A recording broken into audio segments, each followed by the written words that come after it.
All right, thanks so much for that, Mike. And yes, with us right now is a very special guest, the owner of the Carolina Hurricanes, Thomas Dundon. Thank you so much for coming in and taking out time for us. I know it's been a busy pretty much 7 months for you since you took over majority ownership of the Carolina Hurricanes, January 11th, 2018, to be exact. I mean, what type of a whirlwind has it been for you since taking on this project? No, it's been a lot of fun. You know, it's obviously the results were a little disappointing, but it gives you, we have a good platform to build on, and you know, we've tried to make some changes to, you know, acknowledge that we weren't successful and see if we can't find a better way. Yeah, there's been loads of changes that have taken place since you've come in and taken over the entire situation. Which choice are you most proud of so far?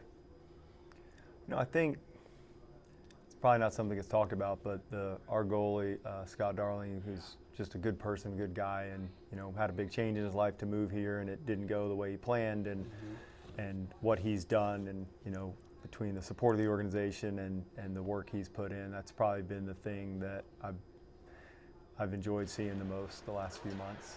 I think it's good for him, good for the team, and it's something that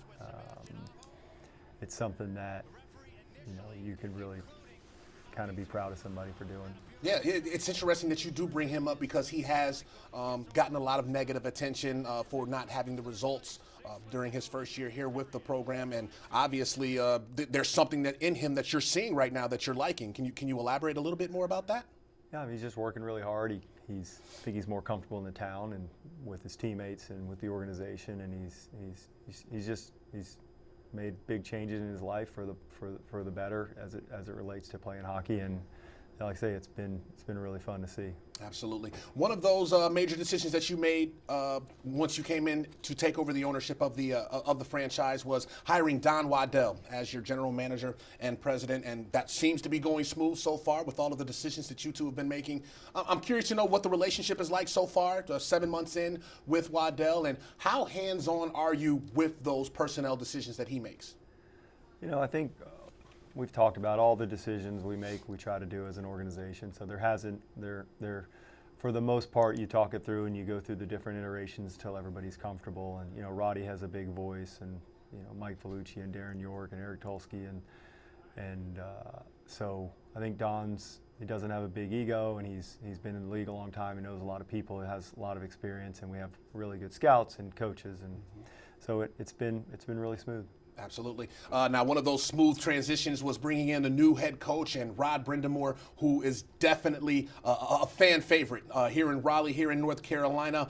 Is he living up to your expectations so far as what's taking place during the offseason and doing what he needs to do to get this franchise in the right direction moving forward? Yeah, absolutely. You know, he's a very hard worker.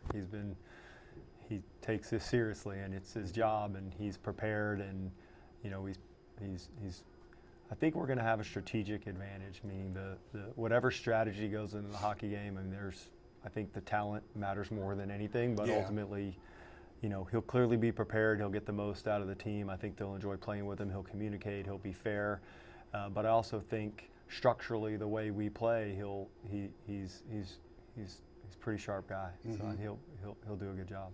Well, when it comes to some of those players that you guys have brought in to help Rod Brind'Amour's roster, there's a lot of talk across the NHL that you guys may have the best blue line going into the 2018-19 season. How much excitement does that bring to you, knowing that you guys have already been able to make these type of decisions that has the entire NHL talking about you guys? Yeah, I mean, we've got good players, so you know,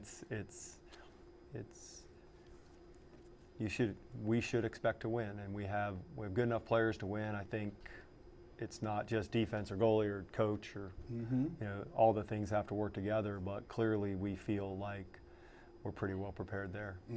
And when it comes to you specifically, obviously you are very successful when it comes to just taking care of business and other ventures that you've been able to work with. When it comes to hockey specifically, though, where would you say your knowledge of the game was at when you first took on this project, and where it is now with all of the decisions that you had to help make and things that you've had to evaluate? Where would you say your hockey knowledge is at this point? You know, I don't spend a ton of time on the hockey part. Okay. It's, you know, you have scouting reports, and have opinions from the coaches how they want to play. You get feedback from the players, and I think sort of having a little experience and taking all those inputs and working with the group to just keep trying to get better. Clearly that's an experience that I've been through, but I don't see it that much different than any other business, candidly. And you just acquire the information, but I don't watch a player and dissect their game. I think I try to talk to people and get that kind of information and ask a lot of questions. What about the fan engagement? I know that's something else that's been talked about with the franchise over the past few years, trying to get some butts in those seats, and I know that's one of the top priorities for you. Turning that around. How's that going for you as far as ideas that you may be coming up with to have more fan engagement this year?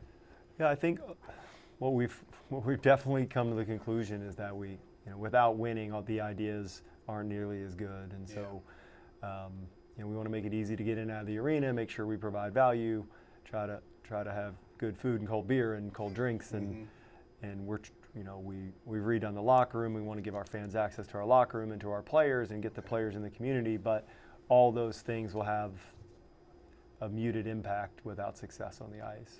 The excitement level for you, has it tapered off at all now that it's becoming a grind for you in this position, or is it increasing as we get closer to the season? Oh no, it's definitely increasing. I think you want to find out how good you are, right? I assume that's everybody, and I have a pretty good feeling. I think the players are pretty confident. Rod's pretty confident. But you got to do it. Absolutely. Tom, thank you so much for coming in and joining the program. We really appreciate you. He is the owner of the Carolina Hurricanes. Going to be an exciting year coming up. I'm JB Ricks. Mike, let's go ahead and send it back to you.